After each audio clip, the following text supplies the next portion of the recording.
तिरंगा थोड़ा नीचे करे भाई, हल्का सा बस। पीछे ले आ, पीछे ले आ।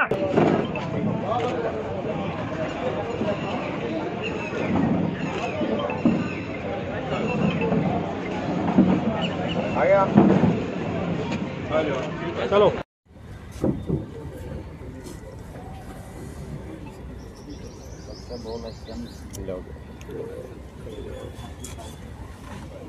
हाँ जी जी करें शुरू। हाँ जी, सभी करनाल के पत्रकार साथियों का, छायाकार साथियों का बहुत बहुत धन्यवाद। आप आए, आपका स्वागत है। भोलेनाथ आपको खुश रखा है, स्वस्थ रखा है।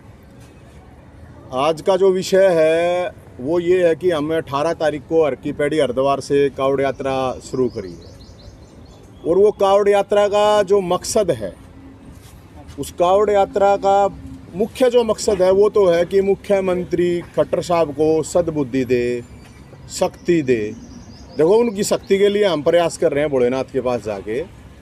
और 5 मुद्दे हैं। जिस तरह पांडवा ने 5 काम मांगे थे ना, तो उसी तरह 5 मुद्दे हैं। एक मुद्दा, पहला मुद्दा है कि जो परावर की ज़मीन का मामला है, जहाँ पे स्कूल, कॉलेज, हॉस्पिटल बनना था, तो उसके लिए नोटिफिकेशन अभी तक जारी नहीं हुआ है। लेकिन सरकार अखबारों में दे देगी कि हमने ये कर दिया, दे दी ज़मीन, अभी तक नोटिफिकेशन नहीं आया है।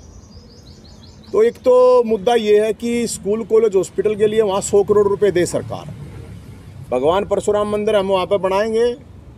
26 तारीख को महाशिवरात्रि के दिन वहाँ पे नींव रखी जाएगी भगवान परशुराम मंदिर की। तो एक तो मुद्दा है ये भाई साहब। दूसरा मुद्दा था कि हरियाणा के अंदर 25 लाख बेरोजगार हैं, 5 लाख वैकेंसी खाली पड़ी हैं, लेकिन मुख्यमंत्री जी के अंदर इतनी शक्ति ही नहीं आ रही, उनको सद्बुद्धि ही नहीं आ रही कि भाई उनको फिलअप कर दे, उनको भर्ती, जो पद खाली पड़े हैं कम से कम उनको भर दे। अकेले सीईटी के जो कंबाइंड एंट्रेंस टेस्ट होना है, उसी के करीब 13 लाख, 2 साल तक 13 लाख बच्चे 2 साल हो गए हैं। हर महीने कह देते हैं इस महीने होगा, इस महीने होगा, 2 साल तक धक्के खा रहे हैं। सीईटी के अकेले बता रहा हूँ मैं, जो अलग हैं, टीचर के हैं, हरियाणा पुलिस हैं, अलग अलग डिपार्टमेंट में, हेल्थ डिपार्टमेंट में है, उनका तो हिसाब ही नहीं है। अभी तक एग्जाम ही नहीं ले पा रहे हैं, वैकेंसी खाली पड़ी हैं। अकेले टीचर की 40,000 वैकेंसी खाली पड़ी हैं। तो हम तो ये सद्बुद्धि के लिए कि मुख्यमंत्री खट्टर साहब को सद्बुद्धि आए, शक्ति आए, क्योंकि शक्तिहीन है, मैं तो ये मानता हूँ। बोधा अपना हरियाणवी में बोधा कहते हैं, कमज़ोर कहते हैं, वीक कहते हैं अंग्रेजी में। तो ऐसे मुख्यमंत्री हैं। ये दूसरा मुद्दा। फिर आगे बात कि जब बेरोजगारी है तो फिर क्राइम, हरियाणा के अंदर जो क्राइम की सिचुएशन है, आप सोच के देखिए कि विधायक इस्तीफा देते घूम रहे हैं कि हमारे बस की नहीं है विधायक की। सोच के देखो आप, अब विधायकों को जब धमकी मिलती है, एक आम इंसान की क्या हालात हो रही होगी, आप ये बात महसूस करके देख सकता है कोई भी आदमी। एक आम इंसान है, उसकी क्या स्थिति होगी जब विधायक ही भाग भाग के जाके मुझे बचा लो, मुझे बचा लो। अरे जब विधायक ये बात कह रहे हैं कि भाई मुझे बचा लो, बड़ी गजब की बात है। और फिर विधानसभा और सरकार, मुख्यमंत्री तुरंत बुला लेता है उसके ऊपर मीटिंग कि विधायकों की सुरक्षा सुनिश्चित होनी चाहिए। अच्छी बात है, होनी चाहिए, हमारे जनप्रतिनिधि हैं। अब उनको AK-47 दी जाएगी, सुरक्षा गार्ड दिए जाएंगे। भाई विधायकों को तो दे दोगे जो लोगों की ऐसी तैसी कर रखी है, महिलाओं ने चैन फैन ना छोड़ दिया, असली सोना नहीं पहन रही महिलाएं, नहीं पता हो तो आपको, क्योंकि चैन स्नैचिंग कितनी है। किसी के पास पैसा आ जाता है, उसको फरोख्ती की धमकी, कहाँ पर गोली चक्कू चल जाए किसी को कुछ नहीं पता, कोई सुरक्षित नहीं है। तो भाई उनको तो AK-47 दे दोगे, ठीक है। लोगों को भी फिर पिस्टल, बंदूक के लाइसेंस जारी होने चाहिए। के लिए वो 5-5 लाख रुपए लाइसेंस देकर बनाए हैं, ये तो फ्री बनने चाहिए। भाई उनको आप AK-47 दे रहे हो, अच्छी बात है सुरक्षा में। लेकिन सवाल ये है कि जब DSP तक को कुचल दिया जाता है, अवैध माइनिंग कहाँ नहीं हो रही है। भिवानी से बंदरगढ़ से शुरू होगा, पूरा बॉर्डर आ जाओ, सोनीपत से लेकर पूरी जमुना या यमुनानगर तक, पूरी जमुना, हर जगह अवैध माइनिंग हो रही है। और जब अवैध माइनिंग हो रही है तो उस टाइम पे अल्लाह गुल्ला होके कर देते हैं कि भाई हाँ ठीक है। एक पुलिस वाले के ऊपर हाथ उठाना कितनी बड़ी बात होती है, एक सिपाही के ऊपर। यहाँ तो DSP को छोड़ दिए जा रहे हैं। तो जब DSP को चढ़ देगा कोई, तो आप सोच के देखो हिम्मत कितनी है। तो ये राजनीतिक संरक्षण से हजारों करोड़ रुपए का खेल अवैध माइनिंग का होता है। तो भाई साहब फिर आ गया नशा। कौन सा ऐसी जगह है, मैं तो जहाँ पे भी जा रहा हूँ लोगों से बात करते आ रहे हैं, पैदल आ रहे हैं हम तो घूमते फिरते, तो हर जगह लोग है भाई चिट्टा पंजाब में बिका रहा था, हरियाणा में भी चिट्टा बिका है। कोई सी ऐसी जगह नहीं है। ऐड शुरू हो गई है दारू की, ठेके वाले ऐड कर रहे हैं कि हमारे यहाँ बड़ा ये दारू पियो, आपका परिवार भी सुरक्षित रहेगा, आप स्वस्थ रहोगे। अरे दारू पी के स्वस्थ रहेगा, दारू पीने वाले तो ना पी लेंगे, उनकी ऐड की जरूरत क्या है। कभी सुना आपने हरियाणा में दूध का ऐड करा इस सरकार ने? अरे हरियाणा तो दूध दही का खाना बोला करते, अब तो दारू का पीना हो गया भाई। दारू सस्ती कर रही है सरकार, दूध महंगा कर रही है। दारू तो इजीली अवेलेबल हो जाती है 12 बजे रात में, दूध आपको नहीं मिलेगा 9 बजे भी। तब भाई हम शिव शंकर भोलेनाथ से इसलिए ये कोशिश कर रहे थे, आज जोड़ काए थे कि सरकार को सद्बुद्धि दे दो। अरे इस सरकार ने शक्ति दे दो, शक्ति नहीं है। अब जैसे कानून व्यवस्था का मामला आता है, नशे का मामला आता है, हमारे गृह मंत्री जी अनिल विज साहब बोला मैं गब्बर सिंह हूँ, गब्बर सिंह। अरे उस तो पता नहीं किसने बता रहे, गब्बर सिंह तो डाकू था खुद। गब्बर सिंह का 16 फिल्म। मैं अनिल विज साहब तने को मैं इसलिए कह रहा हूँ इनको सद्बुद्धि मिलनी चाहिए। न्यू गया गब्बर सिंह से कोई बचेगा नहीं। अरे भाई गब्बर सिंह का करैक्टर आपने कभी देखा है? गब्बर सिंह का करैक्टर था शोले में डाकू का। तो हरियाणा में गब्बर सिंह के गुंडों के हवाले है कानून व्यवस्था, जिस तरह से हरियाणा के हालात हैं।